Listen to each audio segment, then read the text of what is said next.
Sekali lagi saya katakan, hak beribadah itu adalah hak yang paling asasi. Ini domain Anda, ini tugas sejarah Anda, Komnas HAM dan PGI.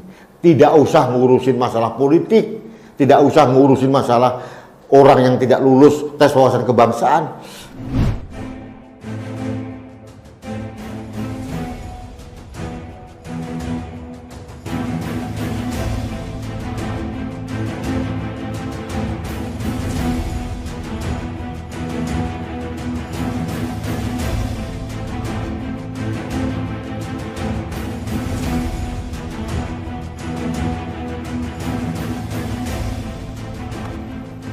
Halo sahabat Indonesia, kita bertemu lagi dalam Opini Rudi. Sahabat Indonesia, SKB 2 Menteri tentang pendirian rumah ibadah memakan korban lagi. SKB itu adalah surat keputusan bersama. Berkali-kali kami dari kanal TV Anak Bangsa dan juga beberapa tokoh lembaga menginginkan SKB 2 Menteri ini dicabut, bukan sekedar direvisi. Nah, cerita yang terbaru terjadi di Ponorogo, Jawa Timur. Beberapa hari yang lalu, sekelompok warga dari beberapa RT di Jalan Tamrin, Kelurahan Bangunsari, Kota Ponorogo, memprotes pendirian rumah ibadah atau gereja Betani di sana. Ini mengenaskan. Ini mungkin yang kesekian ribu kali terjadi di negeri ini. Mengapa pendirian rumah ibadah agama lain seperti gereja, wihara atau apapun mengganggu akidah kita? Saya tidak mengerti. Kalau akidah kita sudah kuat, ketakwaan kita kuat kepada Tuhan Yang Maha Esa dan kepada agama kita masing-masing, kenapa kita harus risau dan takut dengan adanya rumah ibadah agama yang lain? Akal sehat saya tidak masuk, jujur aja.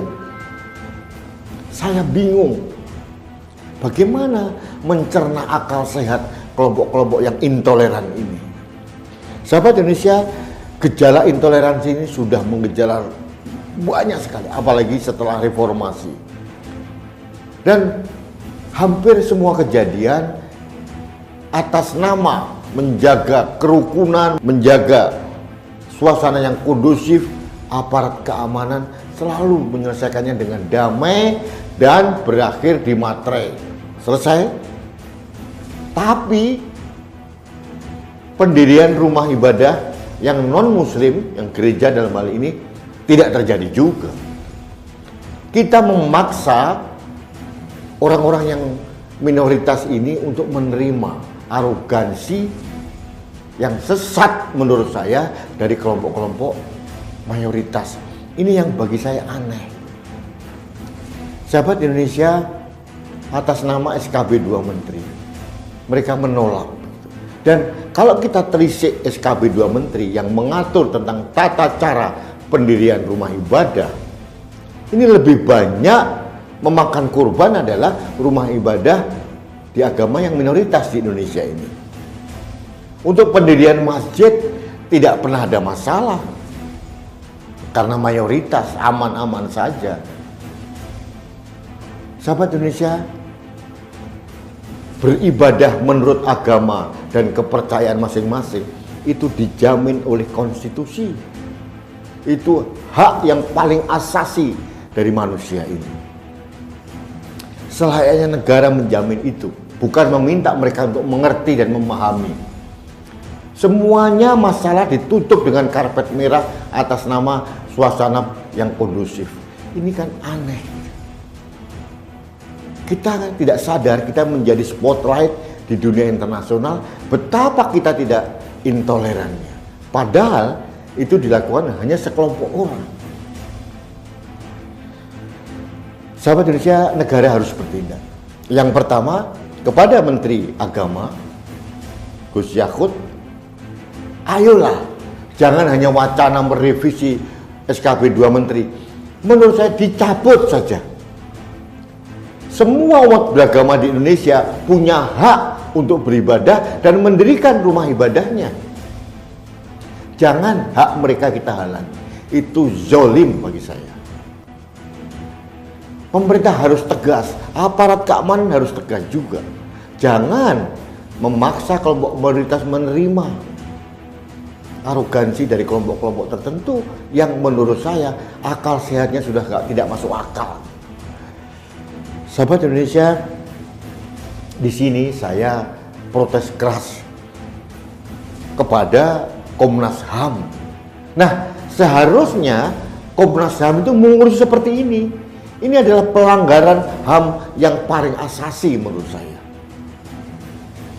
Komnas HAM jangan hanya masuk ke wilayah elit gitu ya, mengurusin tes wawasan kebangsaan KPK, hanya segelintir orang yang ini receh gitu loh. Tapi mengurusi hak asasi manusia untuk beribadah itu jauh lebih penting. Dan juga untuk PGI, Persatuan Gereja-Gereja Indonesia, mohon maaf Pak Pendeta Gultom, harusnya Anda lebih keras dan lebih gigih untuk memperjuangkan gereja-gereja di bawah Anda. Anda tidak perlu mencari pencitraan dengan mengurusin TWK, kelompok-kelompok kecil yang hanya protes karena tidak lolos tes wawasan kebangsaan di KPK. Masalah di Ponorogo ini jauh lebih penting. Dan ini bukan hanya di Ponorogo, dan ini akan terjadi di berbagai kota.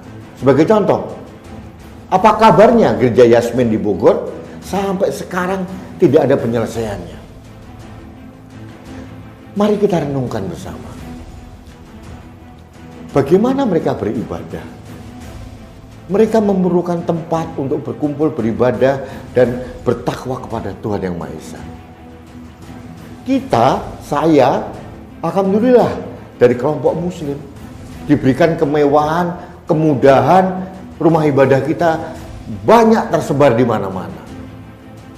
Azan semuanya bebas bergema di seluruh penjuru kota.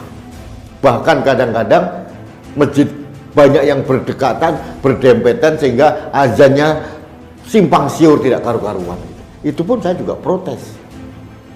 Karena saya sebagai orang Islam punya hak mendengarkan azan yang indah, bukan azan yang saling tabrakan seperti ini. Ini pun tidak diatur juga. Dewan Masjid Indonesia kemana? Menteri Agama kemana? Nah, kita kembali ke masalah intoleransi di Ponorogo ini. Ini adalah suatu lecutan kepada kita semuanya. Bagaimana kita menegakkan sila pertama dalam Pancasila, ketuhanan yang Maha Esa. Dan sila pertama ketuhanan yang Maha Esa ini diturunkan dalam konstitusi juga, diatur dalam perundang-undangan juga. Kenapa masih kita langgar? Para pendakwah agama, please mohon, Anda harus turun tangan, Anda harus memberikan pencerahan, memberikan wawasan yang bernalar sehat agar jamaah Anda tidak tersesat. Mengapa kita harus ketakutan pada saat kita melihat gereja? Kenapa? Apa pengaruhnya? Orang-orang yang beragama non-muslim, Kristen, Katolik, Hindu, Buddha, Konghucu atau kepercayaan, mereka tidak tergoda setiap hari, setiap saat mendengarkan suara azan maghrib atau azan yang lain atau azan subuh. Mereka tidak tergoda karena bagi saya akidah seseorang kalau kuat nggak akan mudah tergoyahkan, apalagi hanya sebuah bangunan gereja atau bangunan wihara. Sahabat Indonesia, ini menurut saya ini sudah berapa puluh kali saya menyuarakan hal ini. Bukan masalah yang sederhana. Kalau Pak Menteri Agama yang kita harapkan bersama orang yang sangat moderat tidak berbuat apa-apa, saya kecewa. Apakah hal seperti ini harus saya keluhkan, harus saya suarakan di hadapan Presiden Joko Widodo? Terlalu banyak masalah bangsa ini yang harus diselesaikan oleh Presiden. Harusnya hal seperti ini diselesaikan oleh pembantunya, bukan langsung dengan Presiden. Tapi kalau para pembantunya tidak berbuat apa-apa, terpaksa saya bersuara untuk Presiden. Jadi sahabat Indonesia, sekali lagi saya katakan, marilah kita berjiwa besar ya. bahwa kebinekaan di Indonesia ini adalah keniscayaan sejarah. Ini takdir kita sebagai bangsa Indonesia. Kita beragam suku, kita beragam agama, kita beragam etnis, kita beragam bahasa. Itulah Indonesia. Justru keragaman budaya yang begitu banyak, keragaman agama, keragaman bahasa, warna kulit, ini adalah kekayaan kita yang harus kita syukuri. Kenapa harus kita nodai? Hanya karena wawasan keagamaan yang sempit. Kita beribadah, sahabat Indonesia, itu adalah tegak lurus kepada Yang Maha Kuasa, sesuai dengan tuntunan agama kita masing-masing. Dan pada saat di sekitar kita ada rumah ibadah agama lain, katakanlah gereja, tidak menghalangi Anda untuk masuk surga kalau memang Anda layak masuk ke sana. Sebaliknya, kalau Anda gigih menolak pembangunan gereja atau pembangunan wihara, bukan jaminan juga Anda masuk surga. Malah menurut saya akan sebaliknya. Sahabat Indonesia, mereka-mereka yang beragama non-muslim, ini adalah saudara-saudara kita sebangsa. Mereka adalah umat Allah Subhanahu wa Ta'ala. Kenapa kita tidak membuka hati kita? Mengapa kita tidak membuka toleransi kita untuk menerima mereka sebagaimana mereka menerima kita? Dan yang terakhir, saya mohon kepada Menteri Agama dan Menteri Dalam Negeri, please, ayolah cabut SKB 2 Menteri. Itu saran saya final. Tidak perlu direvisi. Pembangunan gereja, pembangunan rumah ibadah yang lain termasuk masjid, biar dan sebagainya, biarlah diatur berdasarkan kearifan lokal masing-masing. Negara tidak perlu harus mengatur begitu. Yang terjadi akhirnya SKB 2 Menteri digunakan sebagai pisau untuk memberangus mereka. Ini menurut saya salah sasaran.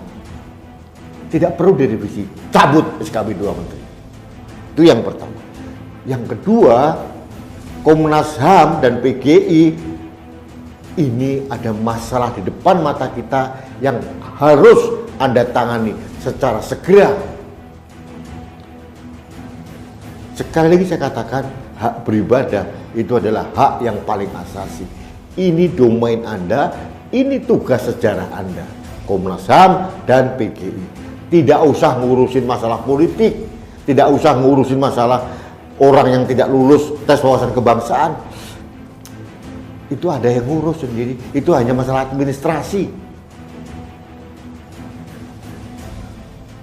Sahabat Indonesia, terakhir saya memberikan saran kepada kita semuanya, umat beragama di Indonesia. Sekali lagi saya katakan, keberagaman agama di Indonesia, suku kita, budaya kita, ini adalah keniscayaan sejarah. Ini takdir Indonesia. Kita harus terima, kita harus syukuri, dan menjadi kekayaan kita yang harus kita banggakan. Bukan untuk sekarang, bukan untuk saya, bukan juga untuk Anda. Ini adalah warisan toleransi yang harus diterima oleh anak cucu kita.